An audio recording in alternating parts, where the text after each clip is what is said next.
palit ng rinolyo. Hindi naman rinolyo mang sasayang ka lang ng pera mo eh. Sige, huwag ka na maingat ka. Ano mga, sabi mo na dyan ha. Sige, walisin mo. Halalay. Paano mawawalisan? Nandito yan sa gilid. Ano yan? Hindi nga. Ay, ikaw mag-ano, ako mag... Oh. Ay, kung naglilinis Sige. sa dalawa tayo eh.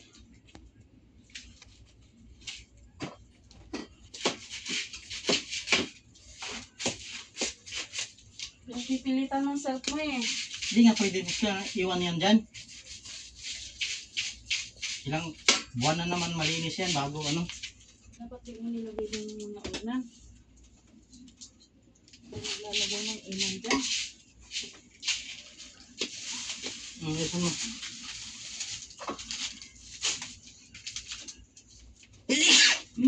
Sabi ng magmas kasi!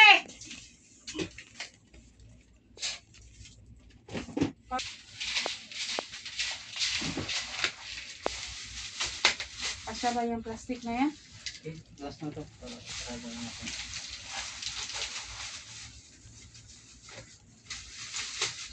Ganitong mga ano oh. Meron pa yan dyan dong. Dapat malaglag yan. Meron pa dyan nakaipit. Gusto mo dyan.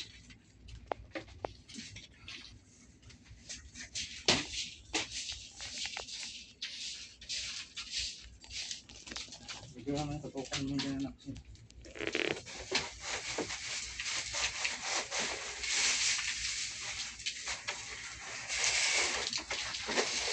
Hmm?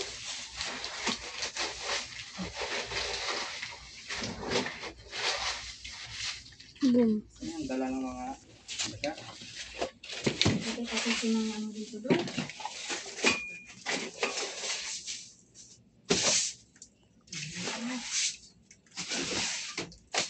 Kasi ito yun oh, nakaangat na yan eh. Yan oh.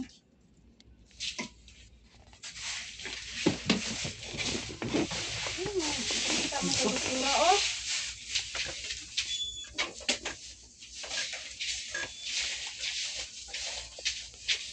Oh, alas dihan. Saan?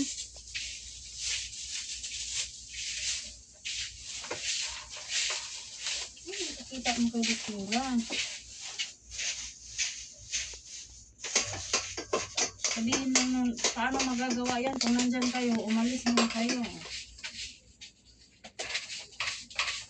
Saan ka pupunta?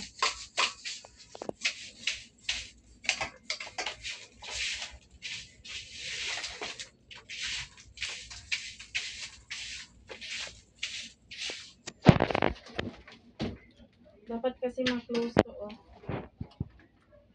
Tape. Ito yun eh. Kaangat na.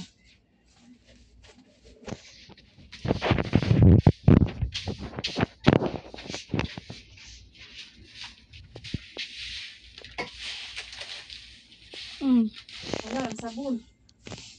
Ha?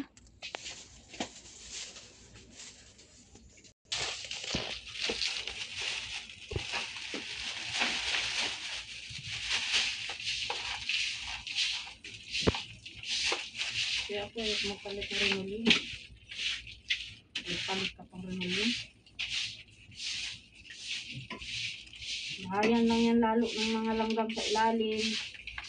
Ng mga alupihan.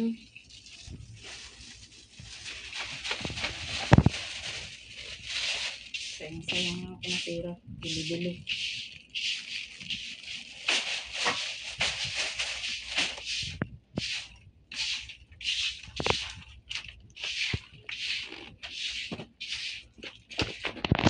Nakaharang ba ba yan dyan? Wala na.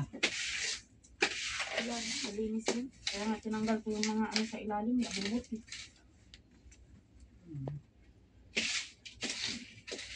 Hindi nga pwede yung harang-harang dyan. Ito nga kasi yung nakausli oh. Dapat magawa yan. Ano kaya yan? Ano, yung plywood na ano, bulok na. Plywood yan eh, nabulok na eh. Ito yan oh, yung puti na yan. Nakaangat na. Sarado kaya natin ito. Ano mo isasara yan? Di mo nga mapapako yan. Ano mo isasara? Kailangan niya ng malaking pako.